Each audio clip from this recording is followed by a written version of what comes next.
The giant hall was quiet, so quiet that even the smallest sound would echo from wall to wall.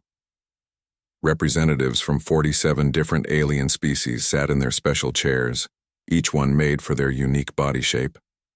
Some had 6 legs, others had tentacles instead of arms, some breathed different air and sat in glass boxes. But they were all here for the same reason.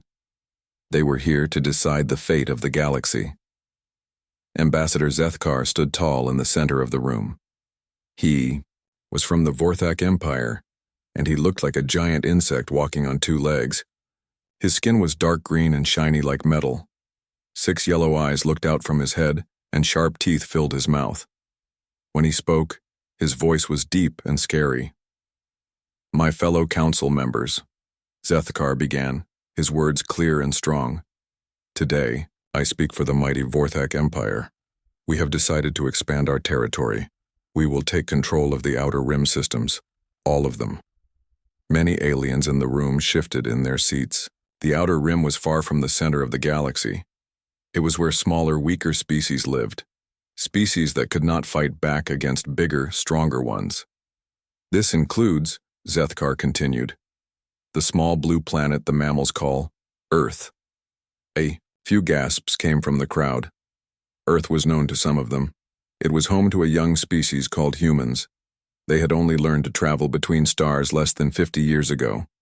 Most aliens thought they were harmless. Elder Quinthara felt worry grow in her chest. She was very old, even for her species. The ethereal collective had existed for thousands of years, and she had lived for most of that time. Her body looked like it was made of clear crystal, and light moved through her when she was upset. She remembered stories, old stories that her ancestors told her when she was young. Stories about a species that fought so hard and so mean that other civilizations would give up rather than fight them. Stories about warriors who never stopped, never quit, and never showed mercy to those who threatened their home. "Ambassador Zethkar," she said, her voice soft but worried. "Perhaps we should try talking to these humans first. They might be more difficult than you think." Zethkar's laugh was loud and mean. It bounced off the walls and made several smaller aliens move back in fear. "Talking? Elder, we only talk to equals. These humans are not our equals. They have less than 200 ships, small ships, weak ships. Our fleet has 10,000 vessels, each one bigger and stronger than anything they have ever built." He walked around the center of the room, his 6 eyes looking at each representative. "These mammals have barely learned to leave their own star system. They know nothing about real war, nothing about real power. When our ships arrive at their little blue world, they will surrender immediately, if they are smart." "And if they are not smart?" asked Ambassador Trilak from the Mineral Consortium. His rock-like body made grinding sounds when he moved. Zethkar's teeth showed in what might have been a smile. "Then they will learn why the Vorthak Empire controls 60 star systems. They will learn why smaller species bow before us. They will learn their place in the galaxy." Elder Quinthara felt the light inside her body flicker with worry. Something about this felt wrong. Very wrong. But she could not explain why. "When will you begin this expansion?" she asked. "Our fleet is already moving," Zethkar said proudly. "They will reach the human system in 3 weeks. By then, this council will have a new member species to welcome. The humans will serve the Vorthak Empire, as all weak species should serve the strong." What none of them knew was that someone else was listening. Far outside the space station, hidden by special technology that made it invisible, a small human ship floated in the darkness. Captain Jake Morrison sat in the pilot's chair, listening to every word through the communication system his team had quietly hacked. Jake was 35 years old and had been in the Earth Defense Force for 15 years.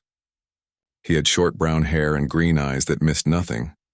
Scars on his hands told the story of many battles fought to protect human colonies from pirates and raiders. His communications officer, Lieutenant Kelly Adams, looked up from her screen. She was young, maybe 25, with blonde hair pulled back in a tight ponytail. Her blue eyes were wide with worry. "Captain," she whispered, "they're really going to attack Earth." Jake nodded slowly. He had been expecting something like this. As humans spread out to new worlds, they had run into other species. Most were friendly, or at least willing to trade. But some, like the Vorthak, believed that might made right. They thought that having bigger ships and more weapons meant they could take whatever they wanted. "How long do we have?" Jake asked. Kelly checked her instruments. 3 weeks, sir. Maybe a little less if they push their engines hard." Jake turned to his weapons officer, Sergeant Mike Cooper. Mike was a big man with dark skin and muscles that came from years of military training. He had been Jake's friend since they served together on the frontier colonies. "Mike, what do you think? Can Earth's fleet handle 10,000 enemy ships?" Mike was quiet for a moment. Then he shook his head. "Not in a straight fight, sir. We've got good ships and good people, but the numbers are all wrong. 10,000 to 200? Those are bad odds." Jake smiled, but it was not a happy smile. It was the kind of smile that appeared on his face right before he did something that his enemies would regret. "Kelly, send a message to Earth Command. Priority Alpha. Tell them we have confirmed hostile intent from the Vorthak Empire. Fleet of 10,000 ships, estimated arrival in 3 weeks." "Yes, sir." Kelly's fingers moved quickly over her controls. "And Kelly," Jake added, "make sure you include the exact words that alien used. Tell them he said humans will learn their place in the galaxy." Kelly nodded and continued typing. She had been with Jake long enough to know that tone in his voice. It meant someone had made a very big mistake. Jake turned back to watch the space station through the view screen. Inside that station, the Vorthak ambassador was probably still laughing about how easy it would be to conquer Earth. He was probably telling the other aliens about how humans would surrender without fighting. "Sir," Mike said quietly, "what are we going to do?" Jake was quiet for a long moment. He thought about Earth, the blue and green world where he had been born. He thought about the cities full of people who were just trying to live their lives. He thought about the children who played in parks and went to school, not knowing that aliens millions of light years away had decided their world should belong to someone else. "We're going to remind the galaxy why you don't threaten human worlds," Jake said finally.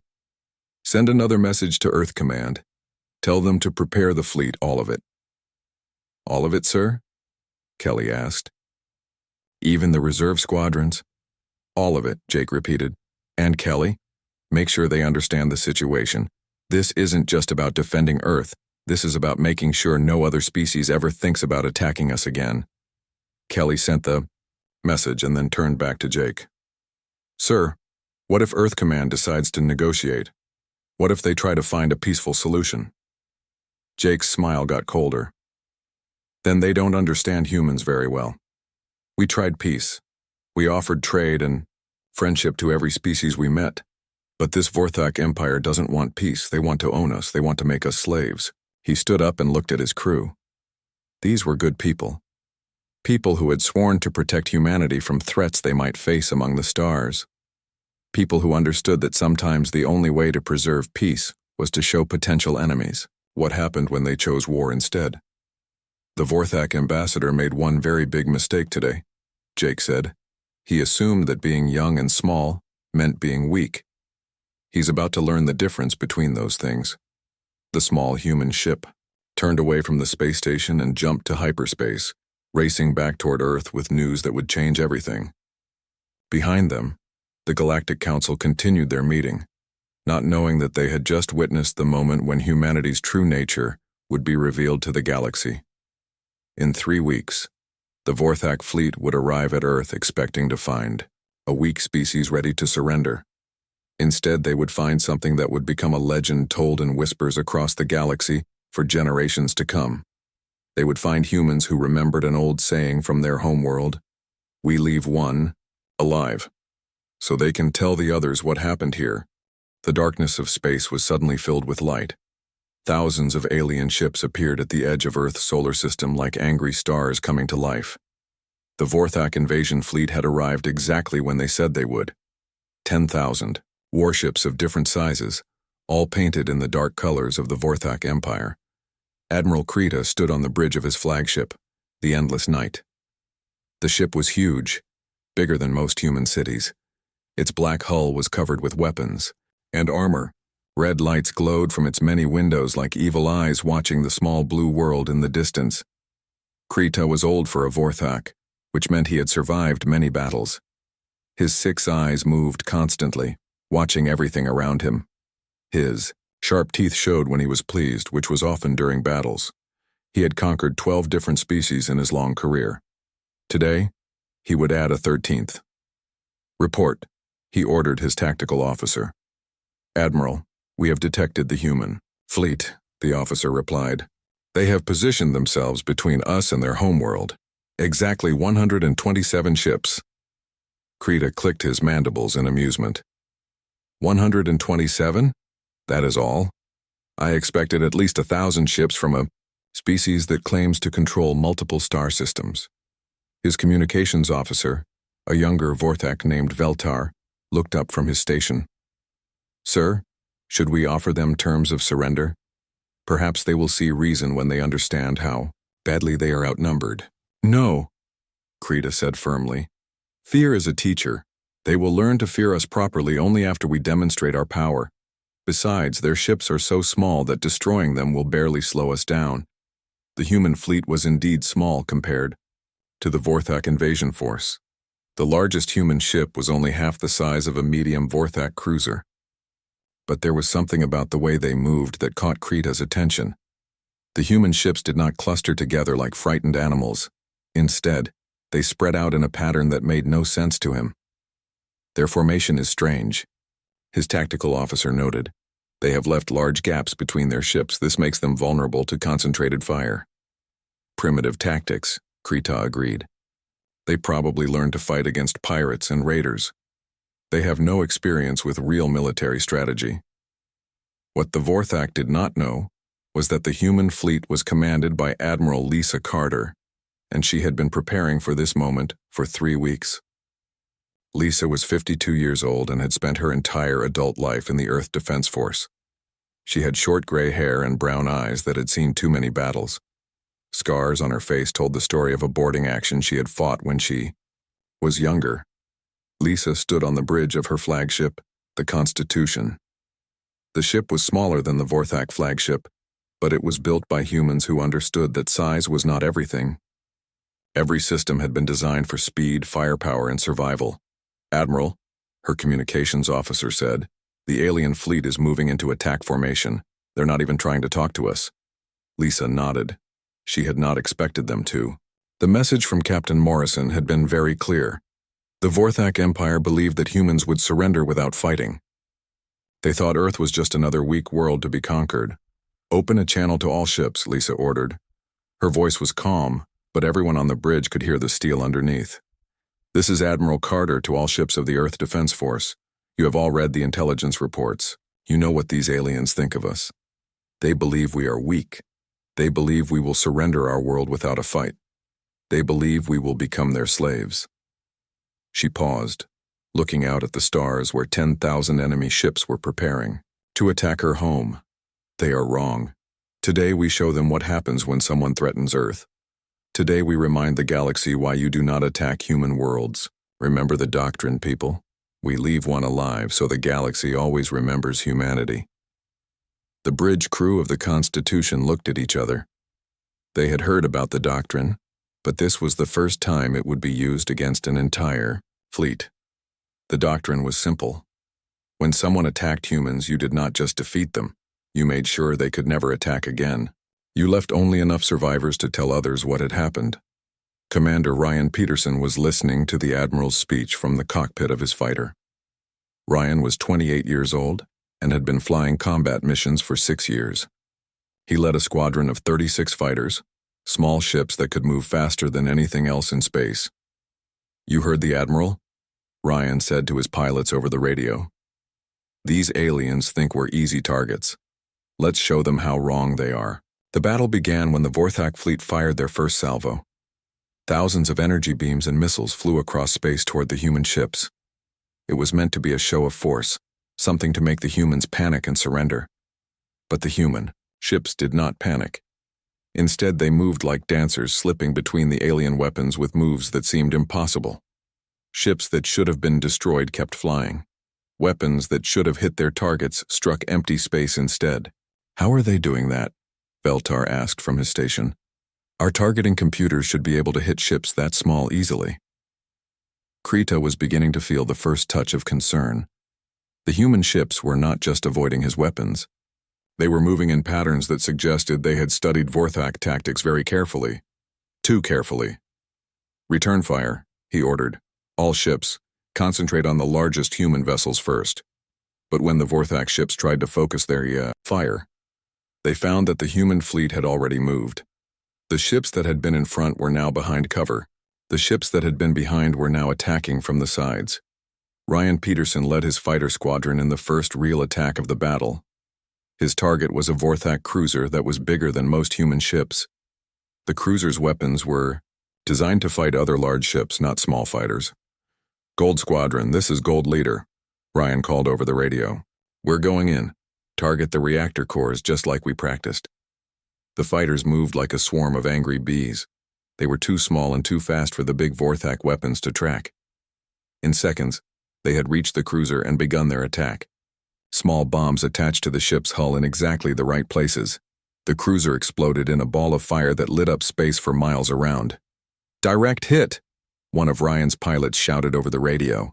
That's one down, but Ryan was already moving to the next target. He had studied the intelligence reports. He knew that Vorthak ships had weak points that bigger weapons could not reach. His fighters could reach those weak points. All across the battlefield, human ships were doing things that should have been impossible. Destroyers were outmaneuvering cruisers 3 times their size. Frigates were hitting targets that should have been out of range. Fighters were destroying ships that should have been able to swat them like flies. Captain Amy Rodriguez commanded the heavy cruiser Valiant. Her ship was one of the largest in the human fleet, but it was still smaller than most Vorthak vessels. Amy was 35 years old and had been fighting pirates and raiders for most of her career. She had black hair tied back in a simple ponytail and dark eyes that never missed a detail. Captain, her weapons officer called out, we have a clear shot at that Vorthak battleship. Amy looked at the target. The battleship was huge, covered in armor and weapons. It should have been able to destroy her ship easily. But the Vorthak had made a mistake.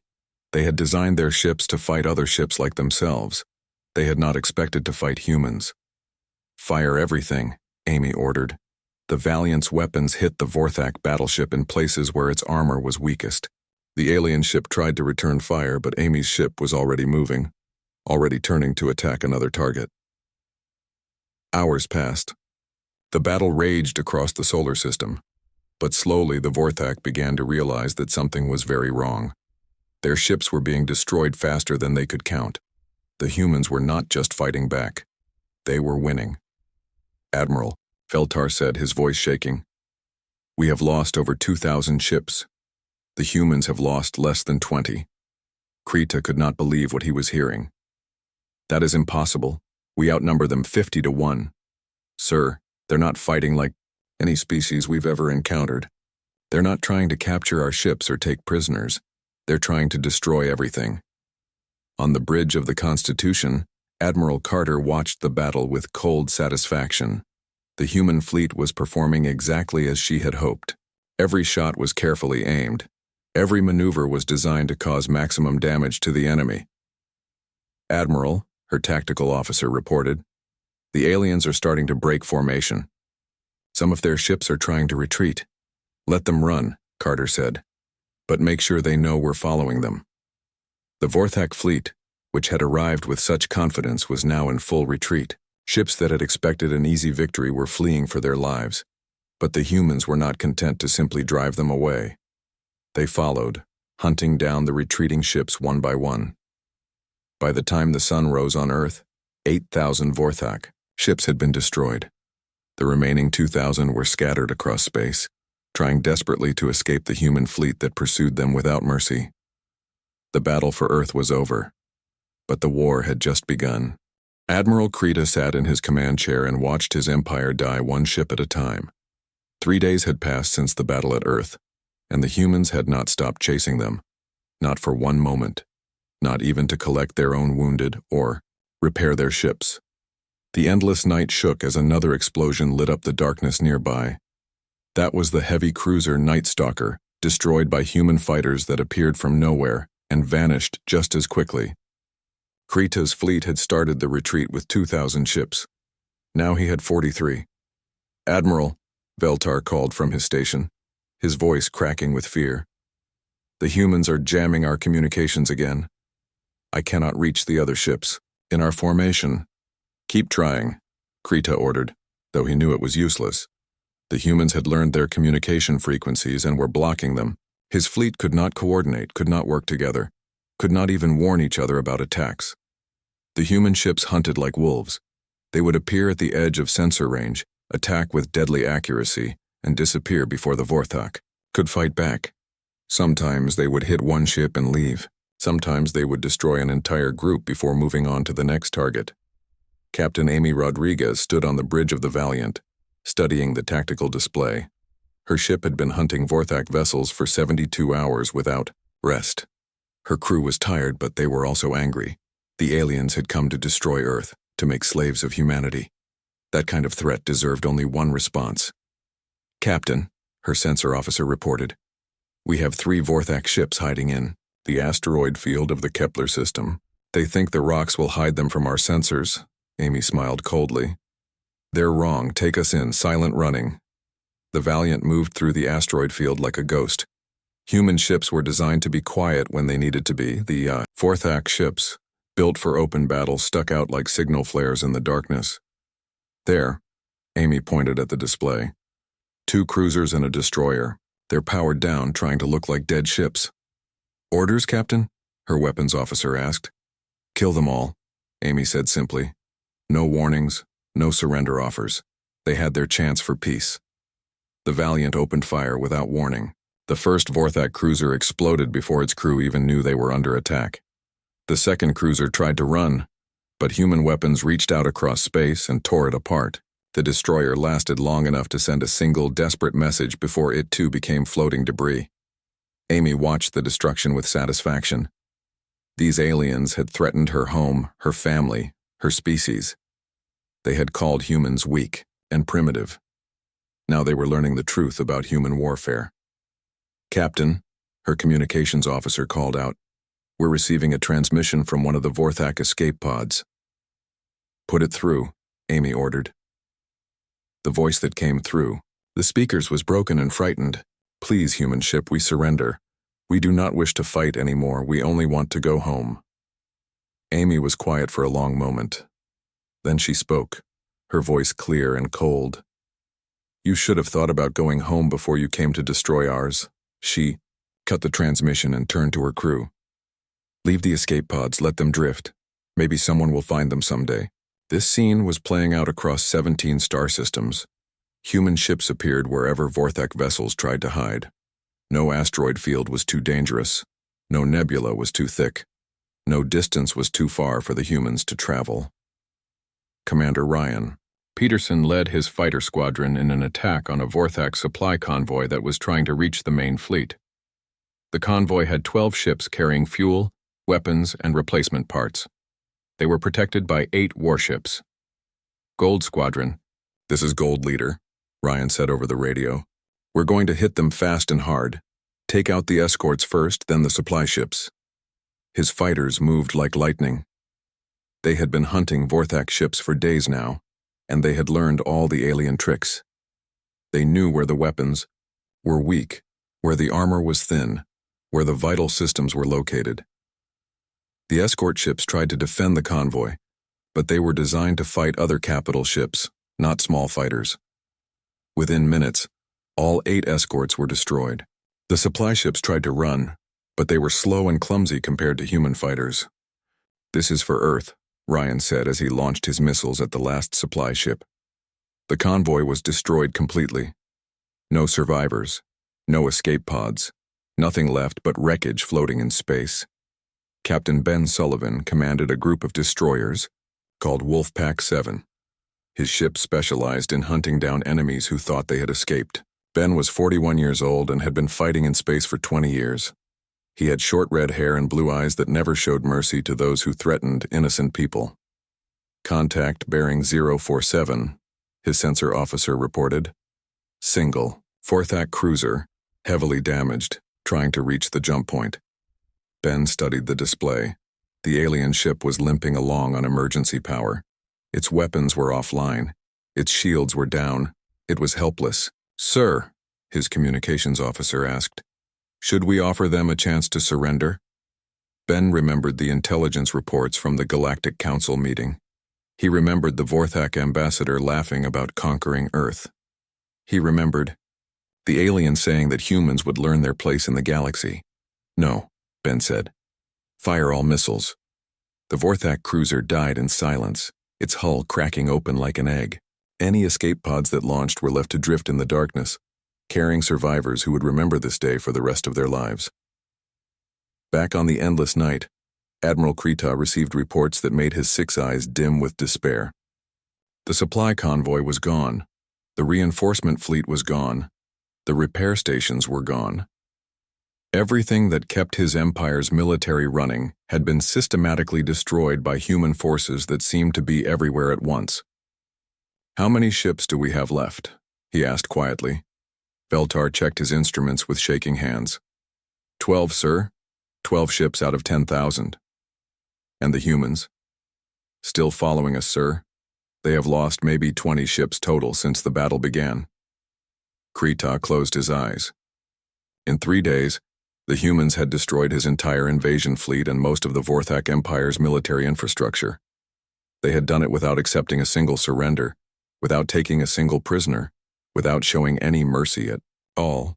Sir, Veltar said softly, why won't they let us surrender? Every species accepts surrender eventually. Krita thought about that question. He had fought many wars, conquered many worlds. Usually when an enemy was clearly beaten, both sides would stop fighting and negotiate terms. That was how civilized species behaved, but the humans were not fighting a civilized war. They were fighting something else entirely, something that would not end until every threat to their species was eliminated completely. Because, Krita said finally, we made the mistake of threatening their home. We told them we would take their world and make them slaves. They are not fighting to win territory or resources. They are fighting to make sure no one ever threatens Earth again. A new explosion lit up space nearby. Another Vorthak ship had been found and destroyed. 11 ships left. Send a message to all remaining vessels, Krita ordered. Tell them to scatter. Every ship for itself. Maybe some of us will reach friendly space. But even as he gave the order, he knew it was probably useless. The humans had been tracking them for days. They knew where every Vorthak ship was located. They would hunt down each one individually until only one remained. The human fleet moved through space like a pack of predators. They had divided into smaller groups to cover more territory. Every Vorthak ship that tried to hide was found. Every ship that tried to run was caught. Every ship that tried to fight was destroyed. Admiral Lisa Carter coordinated the hunt from the bridge of the Constitution. She had detailed maps showing the location of every surviving Vorthak vessel. Her captains reported in regularly with news of another successful kill. Admiral, her intelligence officer said, our deep space sensors show Vorthak ships fleeing in all directions. They're not trying to regroup anymore, they're just running. Good, Carter replied. Fear is an excellent teacher. Make sure our ships understand the mission parameters. We hunt them all down except one. One ship gets to go home and tell the story. Yes, Admiral. Which ship should we spare? Carter looked at the tactical display. The flagship. Let Admiral Krita live. He started this war. He can be the one to explain to his empire what happened to their invasion fleet. The hunt continued across the galaxy. Human ships appeared in Vorthak territory and destroyed military bases, shipyards, and weapons factories. They moved like ghosts, striking without warning and disappearing before defenses could respond. The Vorthak Empire, which had ruled 60 star systems with an iron fist, found itself helpless against an enemy that fought by rules they did not understand. Rules that said threatening innocent people would result in total destruction. On the 7th day of the hunt, only one Vorthak ship remained in space. The endless night drifted alone among the stars, its crew traumatized by what they had witnessed. Around them, the wreckage of 10,000 ships created a graveyard that stretched across multiple star systems. Admiral Krita sat in his command chair and waited. He knew the humans were out there, watching him. The Galactic Council station had never seen anything like it. 127 human warships hung in space around the massive structure like silent guardians. They did not threaten the station. They did not aim their weapons at anyone. They simply waited, their presence impossible to ignore. Inside the Great Council chamber, representatives from 47 species sat in uncomfortable silence. They had all heard the reports. They had all seen the sensor readings. In just 10 days, the humans had completely destroyed the most powerful military fleet in the galaxy. Elder Quinthera shifted in her crystalline form, light flickering nervously through her transparent body. She had lived for 3,000 years, but she had never witnessed anything like what the humans had done. The Vorthak Empire, which had controlled 60 star systems and ruled through fear and strength, no longer existed as a military power. The massive doors of the chamber opened with a deep rumbling sound. Admiral Krita walked in, but he was not the same proud warrior who had left 3 weeks ago. His dark green armor was cracked and stained. His 6 yellow eyes were dim and haunted. He moved like someone who had seen the end of everything he believed in. Behind him, 62 other Vorthak survivors followed. They were all that remained of the 10,000 warriors who had left to conquer Earth. Their heads were down, their proud bearing gone. They looked like broken soldiers returning from a war they could not understand. Admiral Krita, Elder Quinthera said gently, "We are glad to see you have returned safely. Please, tell us what happened." Krita stopped in the center of the chamber. For a long moment he said nothing. Then he looked up at the assembled representatives, and when he spoke, his voice was barely above a whisper. "We made a mistake," he said. "A terrible, terrible mistake." A hologram appeared in the air above the chamber floor. It showed Ambassador Helen Brooks, representing humanity at the Galactic Council. Helen was 45 years old with silver hair and calm blue eyes. She wore a simple blue uniform with no weapons, no threatening decorations. She looked like someone's mother or teacher, but every alien in the chamber had heard the reports. They knew what her species had done. "Honorable representatives," Helen said, her voice clear and pleasant, "I bring greetings from Earth and all human colonies. We regret the recent unpleasantness, but we felt it necessary to respond to the unprovoked attack on our homeworld." Ambassador Trilek of the Mineral Consortium found his voice first. His rock-like body ground and creaked as he leaned forward. "Ambassador Brooks, our sensors detected massive weapons fire in 17 different star systems. Can you explain what happened?" Helen's smile was warm and friendly, which somehow made it more frightening than any threat could have been. "Certainly. When Admiral Krita's fleet attacked Earth, we defended ourselves. When his remaining ships fled, we pursued them to ensure they could not regroup and attack us again. But their entire fleet," Elder Quinthera said carefully. 10,000 ships. 9,999 ships, Helen corrected politely.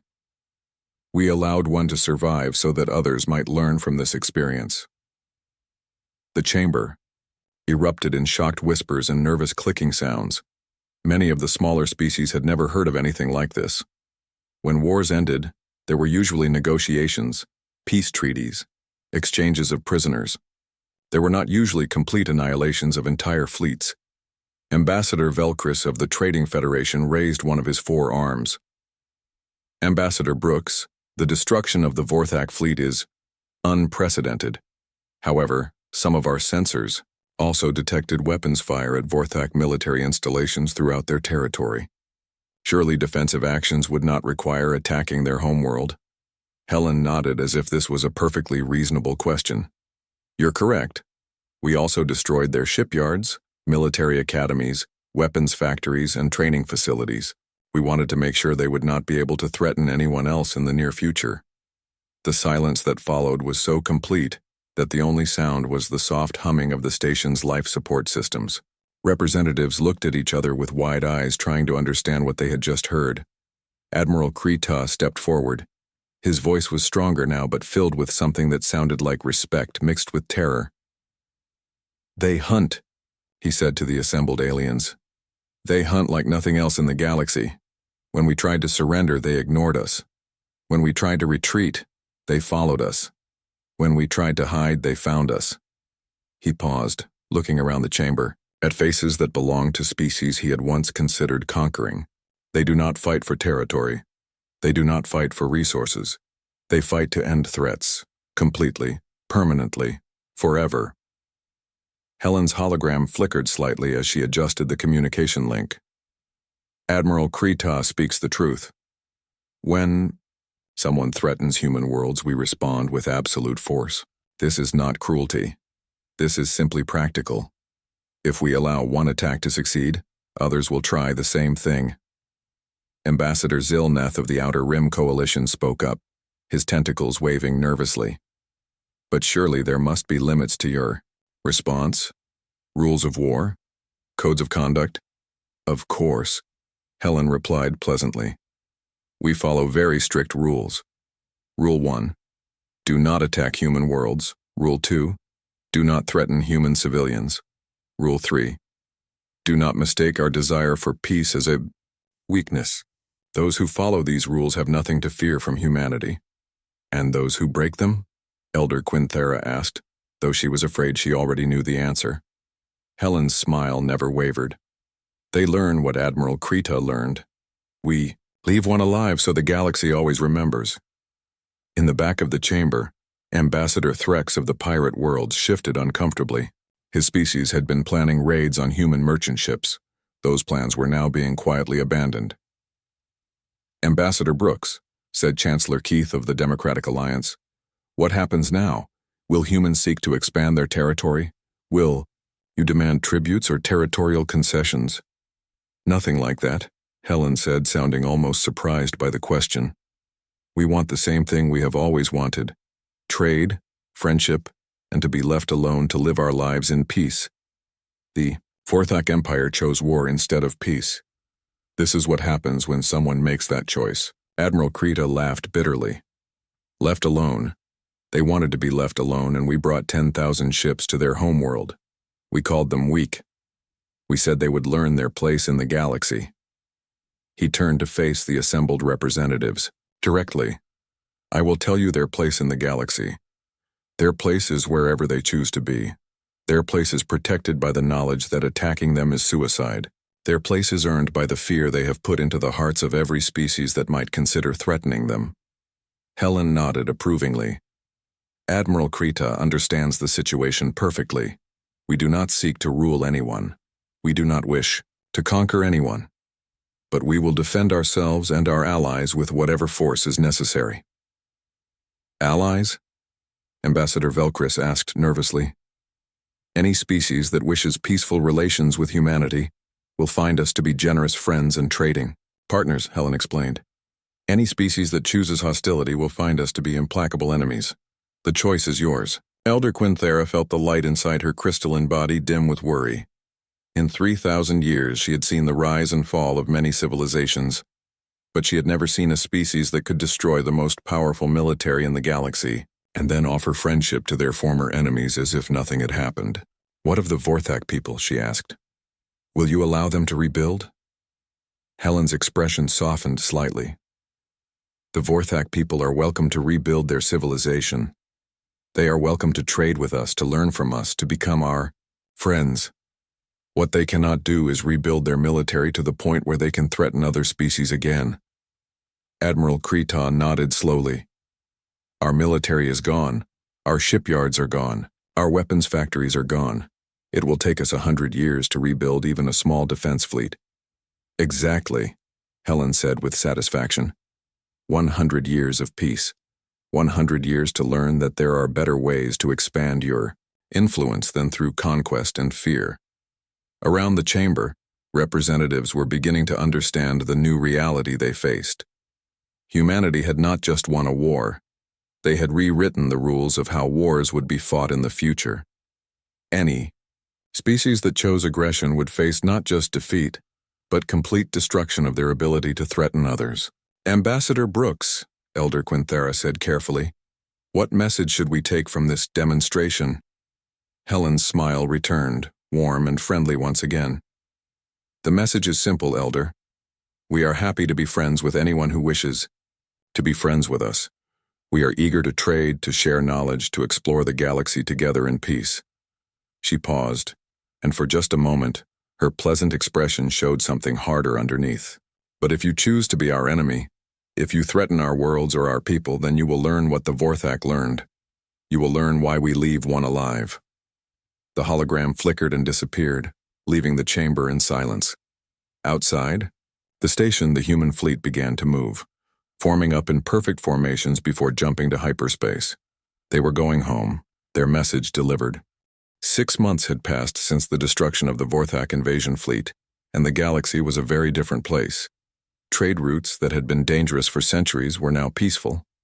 Pirates and raiders who had terrorized merchant ships for decades had simply vanished.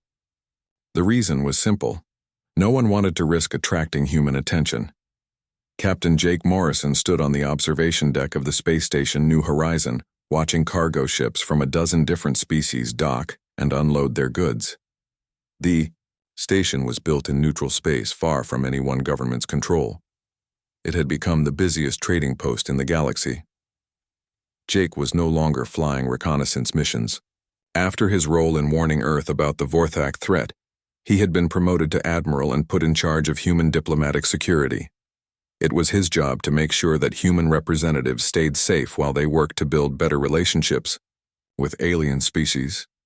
Admiral, his aide, Lieutenant Kate Morgan, approached with a datapad. Kate had served with Jake for 3 years and had been promoted twice since the Vorthak incident. The weekly intelligence report is ready. Jake took the pad and read through the information. 3 more species had formally requested non-aggression treaties with Earth this week. The Zellan Trade Federation was offering humans exclusive trading rights in their territory. The Mineral Consortium wanted to share their mining technology in exchange for human protection of their cargo ships. Any new threats? Jake asked, though he already knew the answer. None, sir, Kate replied. In fact, the Kethran hegemony has officially abandoned their expansion plans in the direction of human space. They've redirected their entire fleet to explore empty systems on the other side of their territory. Jake nodded, not surprised. The Kethran had been planning to claim several star systems that contained human colonies. After what happened to the Vorthak, they had decided that expansion in other directions would be safer. Down in the station's main trading hall, Captain Amy Rodriguez was meeting with representatives from the Outer Rim Coalition. Amy now commanded a small fleet of ships that provided security for merchant convoys traveling through dangerous areas of space. It was voluntary work, but nearly every trading company in the galaxy wanted human protection for their valuable cargo. Captain Rodriguez, said Ambassador Zilneth, his tentacles waving in what humans had learned was a sign of respect. Our latest convoy carried goods worth over 50 million credits through the old pirate territories. Not a single ship was lost. Not even a single threat was detected. Amy smiled. That's what happens when word gets around. Pirates need to make a profit, and attacking ships under human protection isn't profitable anymore. Because you hunt them down afterward, Zilneth observed. Because we make sure they can't threaten anyone ever again, Amy corrected. It's more efficient than fighting the same enemies over and over. The ambassador's translator device made clicking sounds as it processed this statement. Many alien species were still trying to understand human military philosophy. They fought wars to gain territory or resources. Humans fought wars to eliminate future wars. On Earth, Admiral Lisa Carter was in a meeting with the Defense Council. The room was filled with the highest-ranking military officers in human space. They were discussing the new reality that humanity faced as the galaxy's acknowledged superpower. The latest intelligence reports show that no major species is planning any military actions against human interests, General Mark Williams reported. Williams was the head of Earth Defense Intelligence and had been tracking alien military movements since the Vorthak incident. What about minor species, Carter asked. Pirates, raiders, independent military groups? Most have disbanded or moved their operations far away from any human presence, Williams replied. A few tried to test our resolve in the early weeks, but after we tracked them down and eliminated them completely, the rest got the message. Admiral Carter nodded. This was exactly what she had hoped for. Fear was an excellent deterrent, but only if it was backed up by consistent action. Every time someone tested human resolve, they had to be shown that the consequences were absolute and permanent. What about rebuilding efforts? She asked. Are any former enemies trying to restore their military capabilities? The Vorthak are slowly rebuilding their civilization, but they're focusing on trade and technology rather than military expansion, Williams said. Their new government has formally renounced territorial conquest and has requested human assistance in establishing peaceful trade relationships. Carter smiled grimly. Fear is a powerful teacher. What about other species? Several former military powers have quietly reduced their fleet sizes and redirected resources towards civilian projects. The message seems to be getting through. Cooperation is more profitable than conquest. Meanwhile, on the Galactic Council station, Ambassador Helen Brooks was attending a routine council meeting. The meetings had become much more productive since the Vorthak incident. Disputes that might have led to wars were now resolved through negotiation and compromise. No one wanted to be the next species to face human military response. The trade protection protocols are working better than expected, Elder Quinthera reported to the assembled representatives. Merchant ship losses are down 97% across all major trade routes. Because the humans have made piracy economically unviable, added Ambassador Velcris. Their policy of complete elimination, rather than capture and imprisonment, has proven to be an effective deterrent. Helen listened to the discussion with satisfaction. This was exactly what humanity had hoped to achieve. Not conquest or domination, but peace through the understanding that aggression would not be tolerated. Ambassador Brooks, Elder Quinthera, asked, Does humanity plan to establish permanent patrol routes throughout the galaxy? That won't be necessary, Helen replied calmly. We prefer to respond to threats after they appear rather than maintain a constant military presence. It's more efficient and allows us to focus on peaceful activities like exploration and trade. What she didn't say, but everyone understood, was that human response to threats was so swift and complete that permanent patrols weren't needed. Theodiri, fear of human retaliation was enough to maintain order. In a quiet corner of the galaxy, Admiral Krita sat in his small office on the rebuilt Vorthak homeworld. He was no longer a military commander. The Vorthak Empire no longer had a military to command. Instead, he worked as a teacher, helping young Vorthak understand the new reality they lived in. Why did the humans spare you, Teacher Krita? One of his students asked. The young Vorthak had never known the Empire at its height of power. To him, humans were simply another species that traded peacefully with everyone. Krita looked out the window at the construction ships rebuilding their cities. They spared me so I could tell this story, so that future generations would understand what happens when someone threatens innocent people. But humans seem so peaceful. Another student said, They help with trade, they share technology, they protect merchant ships from pirates. Yes, Krita agreed. They are peaceful. They prefer peace. But they are also the most dangerous species in the galaxy when their peace is threatened. That is the lesson they wanted everyone to learn. He turned to face his students directly. Remember this. Humans will be your friends if you are friendly. They will trade with you, share knowledge with you, help you solve problems. But if you threaten them or their allies, they will end you so completely that your species will need generations to recover. Back on the space station New Horizon, Jake Morrison received a message that made him smile. It was from Captain Ben Sullivan, who was now commanding a deep space exploration mission. Ben's ships had made contact with a new species on the far edge of the galaxy. Admiral, the message read, the Zephyrians are a peaceful species interested in trade and cultural exchange. They've heard stories about humans and are eager to establish formal diplomatic relations. They seem particularly interested in our trade protection services.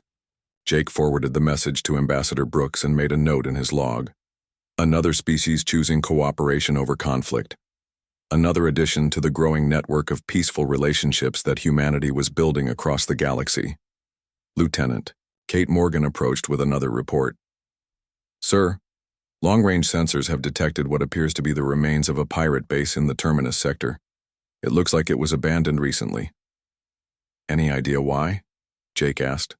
Though he suspected, he already knew. Intelligence suggests they received word that human merchants were planning to use routes through that sector. The pirates apparently decided that relocation was safer than confrontation.